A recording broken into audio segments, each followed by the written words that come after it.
Have you ever trusted someone with your whole heart, only to discover you were nothing more than the punchline of their joke? What happened to me wasn't just cruel, it changed my life forever. My husband and his brothers thought abandoning me hundreds of miles from home would be a hilarious prank. They laughed, they recorded videos, they drove away while I stood crying beside an empty highway. They believed I'd forgive them, they believed I'd come crawling back, but they were wrong, because sometimes, the greatest revenge isn't revenge at all. It's becoming someone they can never reach again. This is my story. My name is Emily Carter. 5 years ago, I believed I had the perfect life. I was 28 years old. My husband, Jason, was 32. We lived in a quiet town in Colorado. Jason came from a loud, joking family. His 3 brothers, Ryan, Derek, and Luke, were always teasing each other. They loved making prank videos for social media. Sometimes the jokes were harmless, sometimes they crossed the line, but Jason always said, "They're just having fun." I tried to fit in. I laughed even when I felt uncomfortable. I wanted his family to accept me. Little did I know, they never truly did. One summer weekend, Jason suggested a family road trip. "We'll drive to Yellowstone," he said. "It'll be fun." His brothers were coming, their wives couldn't make it. So I was the only woman. I hesitated, but Jason kissed my forehead. "Trust me." I smiled. That was my biggest mistake. For 2 days everything seemed normal. We visited lakes, hiked mountains, took family photos, then on the drive home, everything changed. Late in the afternoon, we stopped at a lonely gas station, nothing around except trees and empty roads. Jason handed me some cash. "Can you grab snacks?" I walked inside and bought chips, water, coffee. When I came back outside, the SUV was gone. First, I laughed. "They're hiding." I looked everywhere, nothing. Then my phone buzzed. A video of Jason and his brothers were laughing so hard they could barely speak. Ryan yelled, "Good luck getting home." Luke shouted, "Maybe you'll learn not to be so boring." Then the SUV sped away.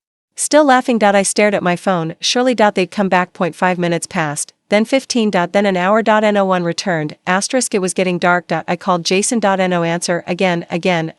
Finally. He answered, still laughing. "Relax, Emily.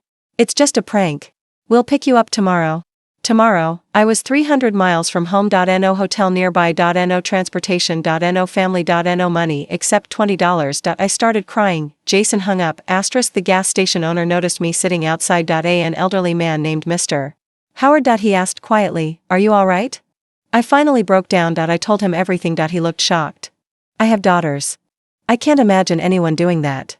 He let me stay inside until morning. He refused to let me sleep outside. The next day, he helped me contact my sister. She wired money. I bought a bus ticket home. It took 12 exhausting hours, the entire ride. I thought about one question: how could someone who loved me laugh while abandoning me? When I reached home, Jason was already there, smiling, holding flowers. He expected me to laugh. "Come on, Emily." It was legendary. My brothers can't stop laughing.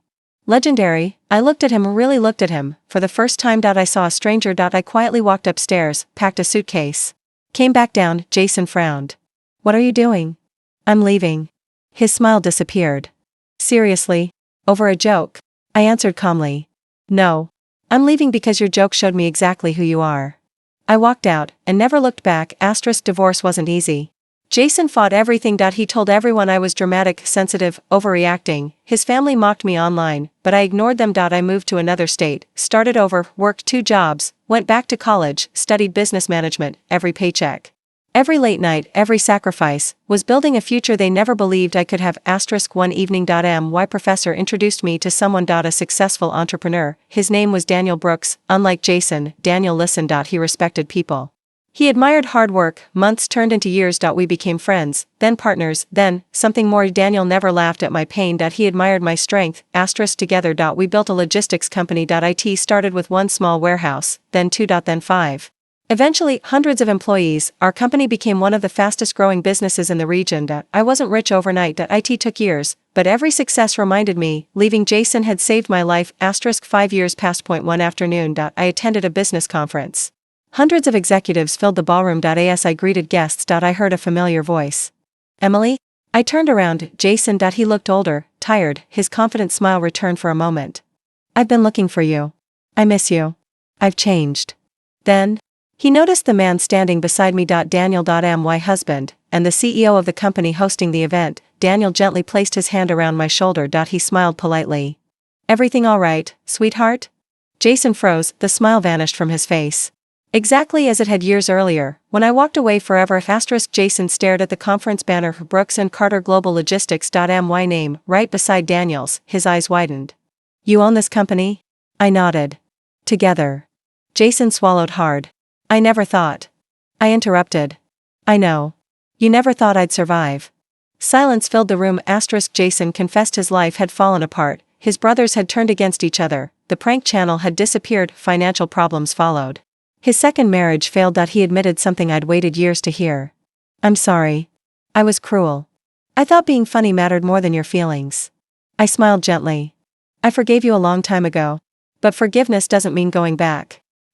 Daniel asked, ready? I nodded. Jason looked desperate. Can we at least talk sometime? I shook my head. We already did. 5 years ago. When you drove away.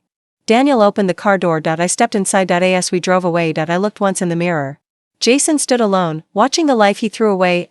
People often believe revenge means making someone suffer, but life teaches a different lesson. Sometimes the greatest revenge is healing, growing, building a life so beautiful that the people who tried to destroy you become strangers in your success story.